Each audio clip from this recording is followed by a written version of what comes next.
Oi, oi, oi! A paz do Senhor, meus irmãos. Que a paz do Senhor Jesus Cristo seja sobre sua vida, sua casa, sua família, em nome de Jesus. Amém? Pessoal, eu tava pensando, eu falei assim, cara, eu nunca contei meu testemunho aqui, né? Eu tenho, lá no blog até tem um texto contando um pouco do meu testemunho, mas eu nunca fiz um vídeo a respeito disso, do que Jesus fez na minha vida, como que foi minha volta para Jesus. E talvez isso edifique a sua vida, edifique a sua vida como mãe e talvez fale ao seu coração aí também. Bom, tudo começou com a minha mãe, que não podia engravidar, né? E minha mãe não podia engravidar e Deus fez essa cura no ventre dela, então eu nasci. Né? Então começa aí já com um milagre de Jesus. Eu sou um milagre, né? Porque eu não podia vir ao mundo e Jesus me trouxe. E eu louvo o Senhor por isso. Inclusive essa é a história de muita gente, né? Louvado seja Deus. Diga não ao aborto. E, enfim, eu nasci. E eu nasci num lar onde minha mãe já era cristã. E meu pai não. Meu pai, por conta de uma decepção profissional, acabou entrando no alcoolismo e ficou 9 anos no alcoolismo. E minha mãe passou 9 anos orando pela vida dele para que ele se convertesse. Então, quando eu tinha 2 aninhos de idade, meu pai se converteu e os dois caminharam para a mesma igreja, começaram a caminhar ali e a me criar no caminho do Senhor, né? Então, eu tenho uma irmã mais velha, né, 6 anos mais velha que eu. E então os meus pais criaram nós dois nos caminhos do Senhor, né? Debaixo de muita luta, afinal de contas essa é a realidade da maioria dos brasileiros, né? Uma vida de muita luta. E então meus pais me criaram debaixo de muita luta, mas não deixavam de me levar para a igreja. Podia fazer sol, podia fazer chuva e granizo, podia ser longe, podia ser perto, não interessa. Eles nos levavam, a minha irmã, para a igreja todo domingo, às vezes domingo 2 vezes, às vezes ainda tinha dia de semana, eles sempre nos levavam para a igreja, cumprindo aquele versículo, porque eles entendiam que a palavra de Deus diz, né? Ensina a criança no caminho que deve andar, quando for mais tarde, né? Eles não se desviarão desse caminho, né? E é interessante aqui fazer um parênteses aqui, que essa palavra no caminho é a chave desse versículo. Por quê? Porque não é ensina o caminho. Porque ensinar o caminho não significa que é junto, mas se é no, significa necessariamente que é junto. Então ensina a criança no caminho que deve andar, no caminho do Senhor. Quando for mais tarde, não se desviará dele. Então meus pais me ensinavam juntos, eles iam comigo, né? Então eu cresci assim na igreja, gente. Eu praticamente nasci na igreja. Então eu fui escola bíblica dominical minha vida inteira, minha infância inteira, acampamentos minha infância inteira, enfim, eu nasci correndo nos corredores da igreja lá, dormindo na casa do pastor, viajando com os pastores, minha vida inteira foi lá. E meus pais descendo no ministério, eu dormindo debaixo de banco de igreja, e não tinha frescura não. A vida inteira a gente foi criado assim. E assim eu fui criado até os meus 14 anos mais ou menos. Com 14 anos mais ou menos, eu comecei a me envolver com umas más companhias, tanto da igreja quanto na escola. E isso começou a entrar muito no meu coração. E quando eu assustei, né, quando a gente assustou, eu já estava longe dos caminhos do Senhor, apenas frequentando a igreja, ou apenas indo nos acampamentos da igreja para fazer bagunça. E com 14 anos eu comecei a desviar muito mesmo. Então eu comecei a fumar escondido, comecei a beber escondido, e comecei a fazer essas coisas escondidas, em boate escondido, com carteira de identidade falsa na época. Tudo isso eu fiz escondido, né? E, ok, vida que segue, continuei me desviando e meus pais sofrendo muito, porque minha mãe já havia orado, já pagado um preço de oração pelo meu pai, né? Pela conversão do meu pai, pagado um preço de oração pelo meu pai durante 9 anos. Então, aí agora se vê seu filho desviado também, com 14 aninhos, e não conseguindo mais manter a rédea ali. Foi uma luta para eles, mas enfim, eu fui me desviando e eu comecei a ser reprovado na escola, aí me mudaram de escola, fui reprovado na outra escola, mudaram para outra escola melhor, fui reprovado, e assim foi indo até que com 18 anos eu resolvi fazer supletivo. Cara, se você não estuda bem, né, numa escola normal, você vai se dar no supletivo? O cara que não quer nada com a vida? Queria mesmo, né? E aí fui pro supletivo e tomei bomba no supletivo. Reprovei no supletivo, porque eu não ia para a escola, né? Eu fui reprovado por falta, porque eu ia pro clube, eu ia jogar sinuca, eu ia beber, eu ia fumar. E nessa época eu conheci as drogas também. Foi quando eu comecei a usar muita droga. E E tudo isso com o dinheiro dos meus pais, o dinheiro da merenda, o dinheiro ninguém fala mais merenda, né? Tô velho mesmo. O dinheiro da merenda, o dinheiro do lanche. E eu usava isso para usar droga e tudo mais, e continuei a me envolver com isso, com alguns amigos, que inclusive eram amigos da igreja também, desviados, né? Enfim, e fiquei nessa aí durante um bom tempo. Só que aí meu pai falou assim, ó, agora, a partir de agora também não vou pagar mais escola para você, não vou bancar mais nada, porque assim, meu dinheiro tá sendo jogado no ralo, você não quer nada com a dureza, não quer nada com a vida, tô fora. Falei, e agora? Era o dinheiro que eu tinha para usar droga, era o dinheiro que eu tinha, e agora? Aí, um contato daqui, um contato ali, consegui trabalho. Aí fui trabalhar de monitor infantil, numa casa de festa infantil. E aí, comecei a ganhar um dinheirinho legal ali, como eu tinha disponibilidade de horário, eu trabalhava muito mais, então eu fazia mais festas, tinha mais dinheiro e aquilo sustentava os meus vícios. Sem falar que eu fumava um maço de cigarro por dia e às vezes 2. Final de semana, então, perdi a conta. E comecei a trabalhar com isso, só que eu conheci uma pessoa que me indicou para trabalhar numa grande rádio de Belo Horizonte, uma famosa rádio lá. Ele falou, tô trabalhando lá, tô saindo, quer entrar no meu lugar? Eu falei, claro, macaco é banana. Lógico, aí entrei no lugar dele, aí que começou a desandar mesmo. Por quê? Começou a entrar muito dinheiro. E sem uma cabeça boa, eu comecei a gastar muito dinheiro com festa, muito dinheiro com droga, muito dinheiro com bebida. E trabalhava nas festas, porque lá nessa empresa, nessa rádio, eu fui fazendo um contato aqui, um contato ali, que me jogaram, me abriu uma oportunidade de trabalhar com eventos nas boates e nas melhores festas de Belo Horizonte. Então um contato puxou o outro, que eu fui trabalhar nas melhores festas de Belo Horizonte e do Brasil. Então eu trabalhava em tudo e quanto é tipo de festa, de rodeio a boate, né? E trabalhava com eventos ali, às vezes divulgação, às vezes como bartender, enfim, o que precisasse ali estava junto. E comecei a fazer muito dinheiro e muito contato com isso. E aí eu comecei a viver na noite, já praticamente não ia mais em casa. E nisso, meus pais pagando preço de jejum, de oração. Minha mãe me ligava desesperada várias vezes de noite. Eu não atendia. Era muito triste mesmo. E eu não saí da igreja por nenhum outro motivo, assim, ferido com a igreja, alguém me machucou, alguém falou uma palavra que doeu, não, nada disso. Eu simplesmente saí porque eu gostei do mundo. E aí, beleza. Isso me levou a conhecer uma outra pessoa que trabalhava com eventos, que fazia os grandes eventos de Belo Horizonte, grandes shows de pessoas famosas. E essa pessoa pediu para mim ensinar ela a trabalhar como bartender ali, a logística das bebidas, como fazia e tal. E em troca essa pessoa ia me ajudar também a me evoluir ali como alguém do ramo, né? Alguém como promotor ali. E eu comecei então a me envolver com essa pessoa, na época um amigo, e começamos a trabalhar com esses eventos, comecei a ajudá-lo a divulgar, a vender ingressos, tudo que precisava eu estava junto. E aí com isso eu passei a morar com ele, um outro amigo nosso lá da época, e praticamente morar com eles, porque eu já não ia mais em casa. Era raro ir em casa, eu era um turista em casa. Então eu ficava só com eles, e nisso, minha mãe e meu pai continuavam me amando muito, que era meio que eu ficava meio assim, por que eles não se revoltam contra mim, né? E eles só amavam. Eu lembro que das casas dos meninos, dos meus amigos, a única casa que podia praticamente chegar bêbado era a minha. Não que podia, porque meu pai aprovava.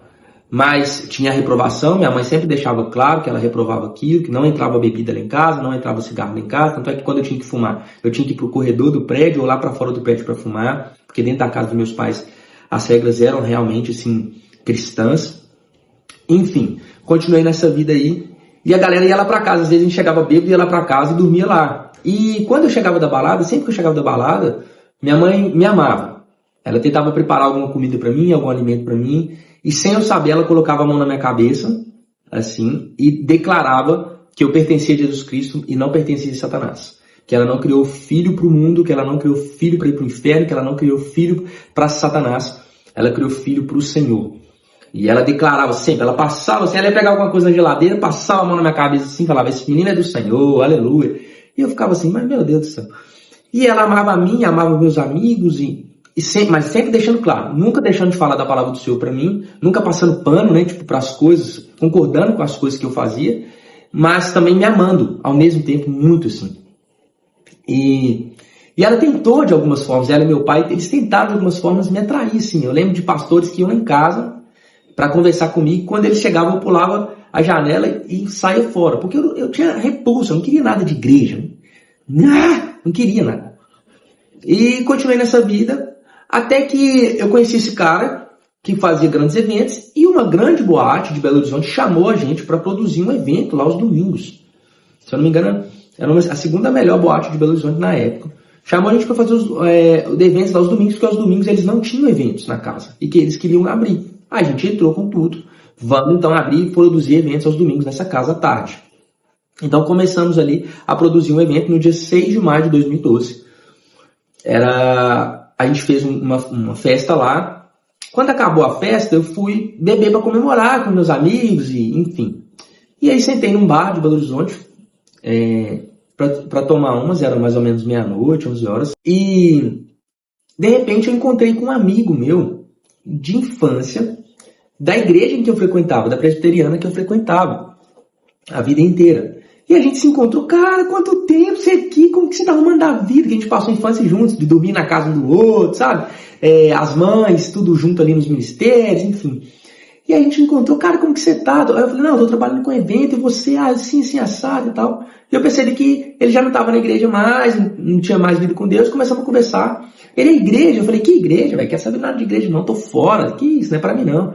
Ele, pra mim também não, nem esse negócio é mó. Aí começamos a falar mal da igreja. Começamos a falar mal da igreja e bêbado, mais tonto que o Mussum. E aí começamos a falar da igreja, mal da igreja e tal. Aí de repente, ele fez uma pergunta, eu não lembro direito o que era, mas era relacionado a Deus. Eu falei, que Deus? Deus eu tô fora, que Deus o quê? Só que aí, dentro do meu coração fez assim, uiu! Tipo assim, o Espírito Santo é tipo uma sirene no nosso coração, né? Quando a gente faz alguma coisa errada, mesmo que a gente não esteja nos caminhos do Senhor, ele apita. Ele fez assim, uiu! Até aí você foi, lindão. Até aí você foi. Eu aturei você viver sua vida promíscua, sua vida de droga, sua vida com mulherada. Até aí, ok. Não tinha minha aprovação, mas até aí, ok. Agora você falou mal de mim. Falou mal de mim, agora acabou a palhaçada. Sabe quando você sente assim, nossa, tipo, acho que eu vacilei aqui. Por que eu falaria mal de Deus? Não tinha motivo. Mas era tamanho nível de rebeldia que havia no meu coração. Nesse dia eu falei assim, acabou ali a madrugada, falei, gente, vou dormir em casa hoje, na casa dos meus pais, porque tem tempo que eu não vou lá, hoje é segunda-feira, vou pra casa. Peguei minhas coisas, fui pra casa dos meus pais. Cheguei muito tarde, bêbado, né? Dormi. E acordei tipo umas 9 horas da manhã, o que não é normal. Se você tá bêbado, normalmente você vai perder a hora do sono, né? Você vai dormir muito. Acordei 9 horas da manhã, me senti um trem esquisito, assim, uma certa angústia, sei lá o que era. Falei, benção mãe, benção pai, tô em casa, beleza. Aí sentei no sofá, liguei a TV pra assistir alguma coisa. De repente, eu senti uma dor tão forte no meu peito, que eu comecei a gritar desesperado, vou morrer! Ô mãe, eu vou morrer! A minha mãe, que isso que tá acontecendo? Eu falei, não sei, eu senti uma dor no meu peito, A minha mãe, não vai morrer não, eu tenho promessa, sua vida, você não vai morrer não. Eu falei, que promessa? Mas pelo amor de Deus, eu vou morrer. E aí, literalmente, eu senti o meu espírito, sabe, saindo do meu corpo, assim. Eu falei, mãe, eu tô indo embora, perdoa por tudo que eu te fiz. Toda dor que eu te causei, tô indo embora. Minha mãe, vai morrer nada, menino. E me puxou e ligou pro meu pai, volta. Meu pai saiu do escritório, voltando pra casa, me pegou, me levou pro hospital, fui pro hospital. Aí os médicos ficaram doidos, reviraram meu corpo lá. E, enfim, princípio de infarto. A mulher tá assim, menino, com 21 anos, tá com princípio de infarto. Isso aí foi no dia 7 de maio de 2012. Princípio de infarto, que doideira, aí me reviraram e não tava achando a causa. Fizeram eletro, fizeram exame disso, fizeram exame. Aí a mulher, fiquei lendo a observação não sei quantas horas. Aí a mulher falou assim, olha, eu vou te liberar porque a gente não tá entendendo o que tá acontecendo. Mas se você pensar assim, só vier no pensamento sentir essa dor de novo, você tem que voltar, porque assim, essa dor é muito forte e é muito incomum um menino de 21 anos sentir essa dor. Eu falei, beleza. Fui pra casa. E meio assim, só que com um aperto, uma pressão no peito, assim. Uma pressão muito forte no peito, sentindo aquela dor. Eu falei, o que tá acontecendo? Não quero morrer, aquele negócio todo. E aí, eu senti a dor de novo, correndo de volta pro hospital. Chegou no hospital, tô lá, eles me revirando. Você fuma? Eu falei, fumo. Há quanto tempo? Eu falei, 6 anos, um maço de cigarro por dia pelo menos. Pode ser isso. Aí tiraram o raio-x do tórax. Aí o enfermeiro, né, a pessoa lá que estava cuidando dessa área, falou para mim, não fala pro médico não, mas você fuma mesmo? Eu falei, fumo. Ou porque olha aqui, não tem nada no seu pulmão. Não tem nenhuma fumacinha, não tem nada no seu pulmão. Como assim você fuma? Aí nessa hora o Espírito Santo, sou eu, tô te guardando esse tempo inteiro, até quando você vai ficar me rejeitando? Aí eu falei, não, eu vou voltar para Jesus não, esse negócio não é comigo não. Aí beleza, quando eu saí da sala lá, o médico me revirando, você usa droga? Eu falei, já usei muito, cocaína, maconha, tudo que você imaginar. Aí o cara falou assim, não, então nós vamos fazer exame de sangue. Eu falei, faz exame de sangue, faz o que você quiser, só acha a causa da dor, porque eu tô desesperado. Gente, era uma dor. Depois eu fui pesquisar na época, e parece que na grau de dores que um ser humano pode sentir dessas coisas, o infarto parece que está em primeiro lugar. Então é uma dor assim descomunal, não sei explicar para vocês. E aí fiquei com aquela dor, sentindo aquela dor, e o telefone tocou. Alô? Aí eu falei, alô, quem tá me ligando? Aqui é o pastor, você não me conhece. Não, eu sou pastor aqui da igreja dos seus pais, da presbiteriana, você não me conhece. E eu só tenho um recado para te dar. A gente estava orando, levantou uma intercessão pela sua vida e Deus me deu um recado para te dar. Eu falei, pode falar. Aí ele falou assim, Deus manda te dizer que é para você voltar para ele. Se você não voltar para ele, você vai acabar morrendo. Porque o salário do pecado é a morte, e seu salário chegou. Você tem duas opções. Ou você volta para Jesus e vive, ou você morre em seus pecados. Eu falei, não quero Jesus não, muito obrigado, tchau. Pra você ver como que meu coração era duro, gente, como que meu coração era orgulhoso. Falei, não quero esse negócio de Jesus não, eu vivo pro carnaval. Eu falava assim, eu vivo pro carnaval, eu vivo pra micareta, eu vivo pra festa. Você tá maluco? Que crente não pode fazer nada. Pra você ter ideia, eu tinha, acho que eram 2 gavetas só de abadá, assim, de tanta micareta, de tanto show que eu ia, de Ivete Sangalo, não sei quem, eu nem tudo. E tanto é que dos meus amigos a galera falava assim, não, o Guto é tão tenso, ele é tão tenso nas coisas que eu acho que pra voltar pra Jesus ele é o último. Se voltar. Porque realmente, assim, é pra buscar droga, eu vou. Bora onde é que é? É festa? Vambora. Eu era esse cara muito intenso, assim. E aí, beleza. Voltei pra casa, meus pais fizeram, acho que uma viagem pra ministrar, Ministério de Casais, alguma coisa assim. Nesse meio tempo, fiquei em casa. E aí, enfim, eu recebi um convite de uns amigos meus. Você sumiu? Cadê você? Ninguém tá te achando? O que aconteceu? Porque não sabendo que você passou mal. Aí eu não quis contar, fiquei com vergonha. Falei, não, senhor. Ih, foi só uma dorzinha. Ué, então já foi curado? Falei, já foi curado. Então vamos sair pra tomar uma. Eu falei, bora. Aí comecei a tomar, gente, vergonha na cara, zero. Aí fui pra Savassi lá, pra um bairro lá de Belo Horizonte, Boêmio, e começamos a tomar uma. Quando eu vi, era 4 horas da manhã, eu tava mamado. Mais louco que o Batman. Doido mesmo. Aí na hora eu caí em si, assim, falei, gente, o que eu tô fazendo? Jesus morreu por mim, eu neguei. Jesus me livrou do meu pulmão ser estragado, me livrou da morte. O que eu tô arrumando na minha vida? Não, vou voltar pra casa. Aí voltei pra casa, aí no outro dia meus pais chegaram, oi filho, tudo bem? Eu deitei pra assistir um filme. Tô assistindo um filme com meus pais, de repente a dor. Ela veio com tudo. Aí eu comecei a gritar, vou morrer. Aí meu pai e minha mãe olhou pra mim assim, falou assim, agora nós vamos te levar pro hospital, mas nós vamos te levar pro hospital certo. Nós vamos te levar pro hospital espiritual, chamado igreja. Bora. Eu falei, me leva pra onde vocês quiserem, mas tira essa dor de mim, gente, pelo amor de Deus, eu vou morrer. Gente, é um desespero, eu não consigo passar aqui. Mas é um desespero, quem já teve infarto sabe.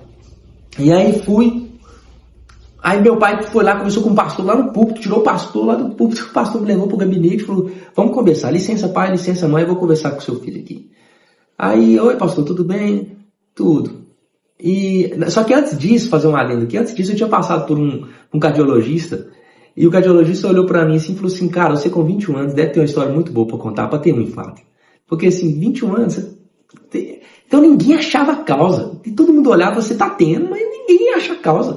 Era uma loucura. Eu lembro que uma médica chegou pra mim e falou assim, cara, procura um padre, vai se benzer, porque assim, ninguém tá achando, você tá sentindo a dor aí, é doideira, ninguém acha a causa, vai orar, esse negócio é seu espiritual. E até os médicos falavam. Enfim, aí eu voltei pra esse gabinete lá e o pastor olhou pra mim, Guto, até quando, cara? Jesus tá deixando o espírito de morte te tocar. Até quando você vai ficar fugindo? Eu falei, não, pastor, eu não gosto de igreja, eu não gosto desses trem, não. Guto, volta pra igreja, volta pra Jesus. Você tem que voltar. Essa mesa aqui, vai deixar de ser mesa se você falar que ela é cadeira? Eu falei, não. Foi usado um exemplo assim. Eu falei, não. Falei, pois é, o inferno não deixa de ser inferno porque você não acredita. O céu não deixa de ser céu porque você não acredita. Os fatos, as verdades, elas vão acontecer. Guto, volta pra Jesus, você tá brincando demais e tal. Aí eu falei, pois é, eu só tenho 2 opções, eu morro ou vivo com Jesus. E os dois é morrer, né? Eu tô lascado. Aí voltei para casa, fiquei pensando. Aí, na segunda ou na terça, não sei, eu entrei pro banheiro, eu vi um testemunho na televisão, eu entrei pro banheiro para tomar banho e falei, Jesus, o negócio é o seguinte, ó, momento sincero com o Senhor.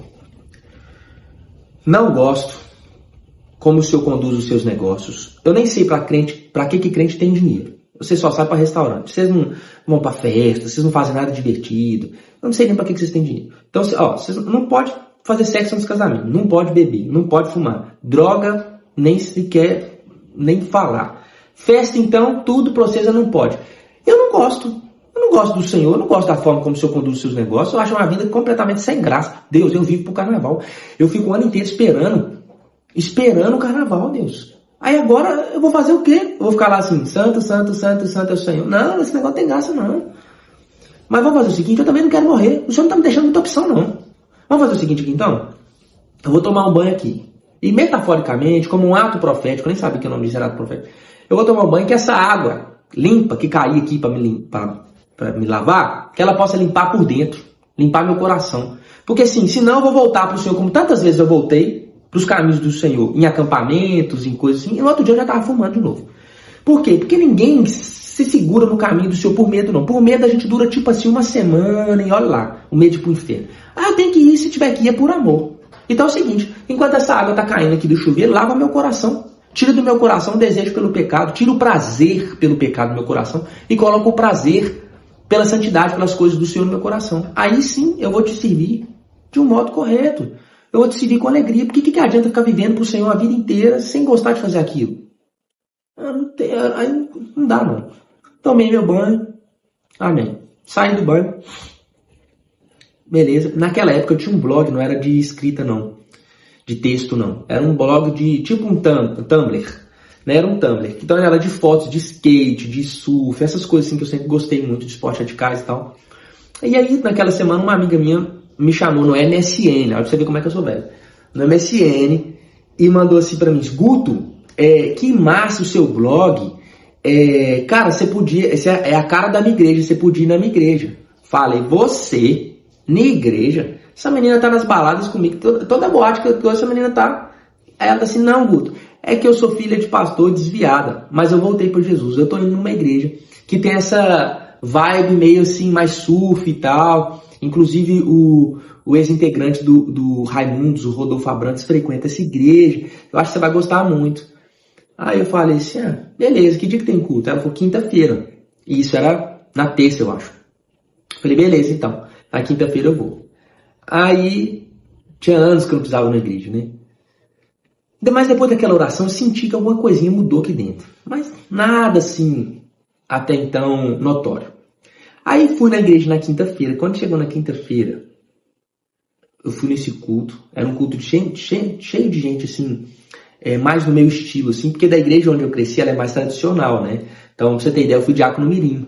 Então eu usava até terninho, eu era mais certinho, todo socialzinho e tal. Então quando eu fui pra essa igreja, o pessoal andando de skate, o pessoal tatuado e tal, mas, então aquilo falou o meu coração na época. Hoje eu entendo, mas naquela época Deus usou muito aquilo para atrair meu coração. Então quando eu entrei lá, eu vi uma galera que era mais ou menos parecida com a galera que eu andava nas baladas, exteriormente falando, eu me senti mais em casa. E aí eu olhei para aquilo tudo, e aí tô lá prestando atenção no culto, de repente eu vi um cara assim, lourinho, do olho azul, com as escritas assim, Jesus Cristo aqui, adorando o Senhor com tanta força, com tanto vigor, aquilo me quebrou inteiro assim. E ali eu me apaixonei por Jesus. Ali eu falei, que é isso? Que presença? Que é isso que eu tô sentindo? Não sei explicar. Aí você começa a chorar e rir, você não sabe se você chora ou se você ri. É um negócio doido, né? A presença de Deus, assim, uma coisa... E aí eu fiquei assim, e aí... beleza. Aí eu falei assim, gente, amanhã tem o que pra fazer aí? Aí o pessoal, não, amanhã não tem culto não, mas amanhã tem uma célula chamada Célula Extreme. Começa às 10h30 da noite, não tem muita hora pra acabar, e depois todo mundo vai pro bairro Belvedere, que era um bairro lá próximo lá, andar de skate, de slackline. Eu falei, que? Sério? Sério. Aí eu falei, que massa. Aí eu falei, eu vou. Aí eu fui na célula, começava às 10h30 da noite, acabava tipo 1h da manhã. Aí ia todo mundo para esse lugar, andar de skate, que tinha 30, 40 jovens andando juntos ali, falando de Jesus, orando uns pelos outros. Eu falei, gente, que coisa legal. Aí beleza. Falei, e amanhã tem o que pra fazer aí? Aí ele falou assim, amanhã não tem nada não, Guto. Amanhã é sábado, não tem culto, só culto agora no domingo. Mas amanhã nós vamos limpar a igreja, lavar a igreja, limpar os banheiros. Falei, me coloca aí, eu quero limpar os banheiros também. Eu vou, sério? Eu falei, quero. Aí me colocaram lá para lavar os banheiros. Eu fiquei lá lavando os banheiros, lavando. Era uma quadra, a igreja ainda estava recém-construída, estava se construindo ainda, então era uma quadra. A gente lavou a quadra, brincou ali, servindo uns aos outros. Foi muito massa, servindo Jesus. Falei, e amanhã? Não, amanhã tem culto. Aí fui no culto, e eu lembro que em um desses cultos, acho que foi, não sei se foi nesse, acho que foi depois, enfim. Eu levei uma amiga minha que também estava desviada, e eu chorei o culto inteiro. Aí ela, Guto, por que você está chorando o culto inteiro? Eu não sei, é a presença de Deus. Ela não entendeu porque eu passei o culto inteiro chorando. E aquele negócio doido a presença de Deus foi me pegando assim por dentro. Eu comecei a ter experiências com Deus. E aí, resultado. Eu que já estava morando num apartamento com os amigos meus, nunca mais voltei lá para pegar minhas coisas, meus tênis, roupa, nunca mais eu olhei para trás. A presença de Deus, ela me pegou de um jeito tão forte que eu nunca mais consegui olhar para trás. Foi um negócio assim que eu virei, tem até um livro que chama Caçadores de Deus, né? Eu virei um caçador de Deus ali. Sabe, onde tinha fogo eu ia. Eu queria a presença de Deus, eu queria crescer. E assim, Deus foi transformando a minha vida de glória em glória. Eu fiquei um tempo nessa igreja, depois Deus mandou voltar para minha igreja de origem, fiquei servindo lá durante 6 anos, que foi, eu digo que foi minha faculdade, né? Que não era uma igreja, era uma faculdade. Eu amo essa igreja ainda, de paixão, foi a igreja que eu cresci, né, até meus 14 anos, enfim. E depois voltei para lá e fiquei uns bons anos lá. Mas o que eu quero dizer é que a presença de Deus, ela me pegou de um jeito tão forte, que eu nunca mais consegui olhar para trás. Ele transformou minha vida. Mas o mais interessante é que quando eu tinha 14 anos, eu não sabia disso. Minha mãe veio me contar depois. Quando eu tinha 14 anos, Deus falou com os meus pais, falou com minha mãe, que a partir daquela minha idade, a partir daquele momento, eu andaria em trevas. Mas que por onde eu andasse, a mão dele entraria comigo. E me protegeria, me guardaria. Para que no fim de um certo tempo, ele me entregasse um ministério. E minha mãe entrou em colapso na época. Ela falou, poxa, com 14 anos Deus está falando isso comigo. Como que eu vou fazer? Deus está falando que você vai andar em trevas, não tem o que fazer. Mas ele vai me honrar, porque no fim de um tempo, né, ele vai atrair o coração do meu filho para ele mesmo. Então, você vê que Deus cumpriu cabalmente. Com 14 anos eu me desviei. No final de um certo tempo, ele mesmo me atraiu. Esse era um detalhe importante. Ele disse que não usaria ninguém para me ganhar. Ele mesmo me atrairia. E certa vez, eu estava contando esse testemunho em algum lugar, e eu falei assim, poxa, precisava ter vindo com 3 infartos? Eu devia ter ouvido a voz do Senhor antes. Aí um cara fez assim, falei, pois não. Falei assim, precisava. Falei, por quê? Falei, seu coração é tão duro que você precisava. E ali eu parei para pensar. Falei, é verdade. O meu coração era tão duro. Ele era tão rebelde, mas tão rebelde, que Deus precisou me tocar através da dor. Olha só o que Salmo 119, versículo 67, na NBI diz. Antes de ser castigado, eu andava desviado, mas agora obedeço a tua palavra. Deus precisou me castigar. Eu precisei ser castigado, ser tocado pelo espírito de morte, pela dor, para que o meu coração fosse atraído ao Senhor. Eu não conseguiria ser convencido por mais ninguém se não fosse pelo Espírito Santo de Deus. E eu fico pensando, né? A gente realmente não consegue rejeitar a graça do Senhor. Um detalhe importante é que dias antes, meses antes, eu queria deixar esse recado aqui para uma mãe. Eu não sei quem é você, eu não sei se isso vai te alcançar, e não sei se você aí está com seus filhos perdidos, mas para as mamães que têm os seus filhos perdidos, eu queria deixar esse recado aqui, que foi o recado que minha mãe recebeu.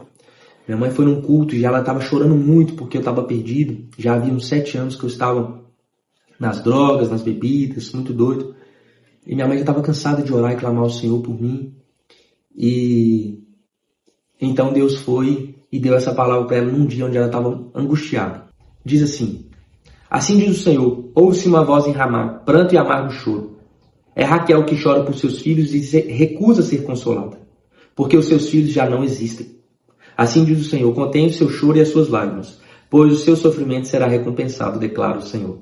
Eles voltarão da terra do inimigo, por isso há esperança para o seu futuro, declara o Senhor. Seus filhos voltarão para a sua pátria. Jeremias 31, do 15 ao 17. Meses antes, acho que foram dias antes ali, poucos dias antes de eu voltar para Jesus, minha mãe recebeu essa palavra e Deus cumpriu a sua palavra. E eu voltei para Jesus. Eu lembro que ela contando que nesse dia ali ela já podia ter ido embora do culto. Ela chegou no culto, recebeu essa palavra, ela falou, não, agora eu já posso até ir embora, porque essa palavra atingiu meu coração. E realmente, dias depois, eu voltei para Jesus, né? E com isso eu quero deixar duas palavras aqui para finalizar isso, para contar para você, para fazer você pensar um pouco. A palavra de Deus em 2 Pedro capítulo 3, versículo de 8 a 9 diz: mas há uma coisa, amados, que vocês não devem esquecer, que para o Senhor um dia é como 1000 anos, e 1000 anos são como um dia. O Senhor não retarda a sua promessa, ainda que alguns a julguem demorada. Pelo contrário, Ele é paciente com vocês, não querendo que ninguém pereça, mas que todos cheguem ao arrependimento. Sabe, meu irmão, às vezes o seu coração pode estar endurecido como o meu, que não vê prazer nas coisas de Deus e vê mais prazer nas coisas do mundo. E o recado que eu dou para você aqui é o mesmo recado que um dia eu recebi e eu não dei atenção. Volte pelo amor, volte pelo convite. É melhor do que voltar pela dor.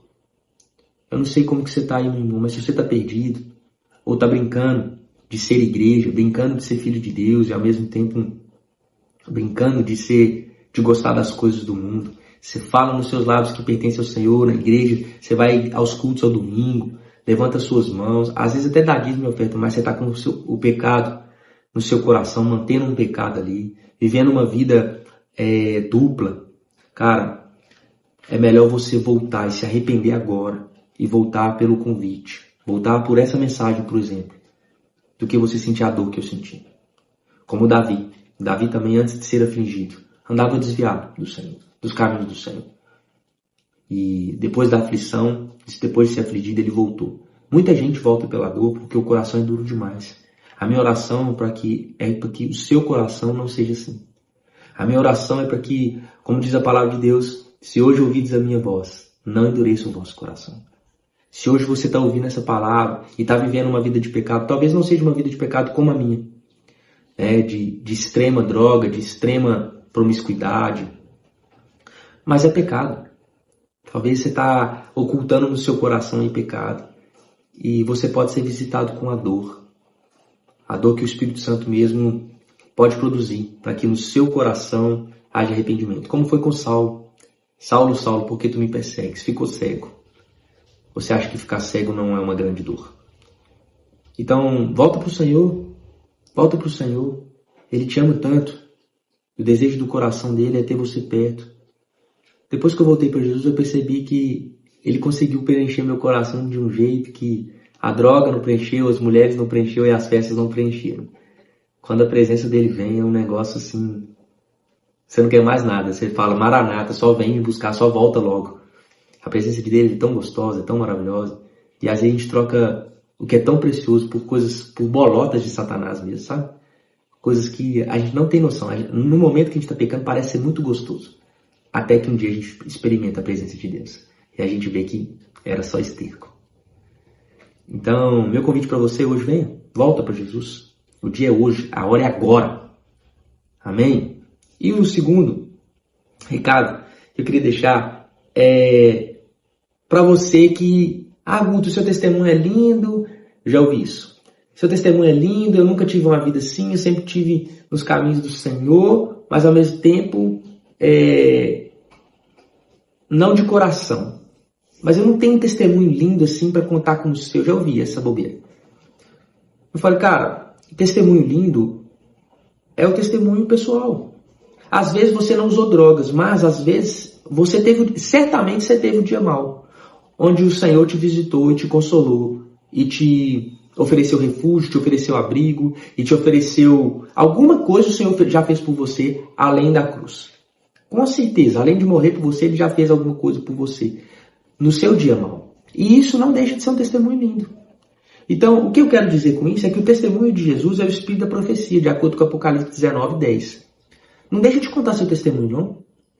Por mais simples que pareça ser, houve uma intervenção divina, houve uma intervenção celestial, houve uma intervenção de Jesus, do Espírito Santo ali, e isso pode ministrar o coração de outras pessoas. Não deixa de falar do seu testemunho, não. Às vezes você não vai ter uma oportunidade de púlpito, mas às vezes você vai ter uma oportunidade de padaria. Você vai ter uma oportunidade na célula. Não deixa não, porque parece pequeno, mas tudo que o Senhor faz é grande. Porque sem a ajuda dele, onde nós estaríamos? Não é verdade? Então são 2 recados. O primeiro é que para você voltar para Jesus, não espera a dor bater aí não. Não espera 3 infartos chegar aí não. Volta antes. Até porque você não sabe se vai dar tempo. Jesus é como se a gente tivesse senha. Se Jesus gritar sua senha, 6. Se essa for sua senha, meu filho, beijinho, beijinho, tchau, tchau, tchau. Eternidade que te espera. Então, a hora do arrependimento é agora. Você não sabe se você vai ter tempo de se arrepender. E se for um acidente de trânsito? Você não sabe. Cara, conserta sua vida com Deus hoje, agora. Garanta logo sua eternidade no céu. Amém? E o segundo recado é esse. Não deixa de contar seu testemunho, não. Porque ele pode alcançar uma vida. Porque Deus fez a sua vida.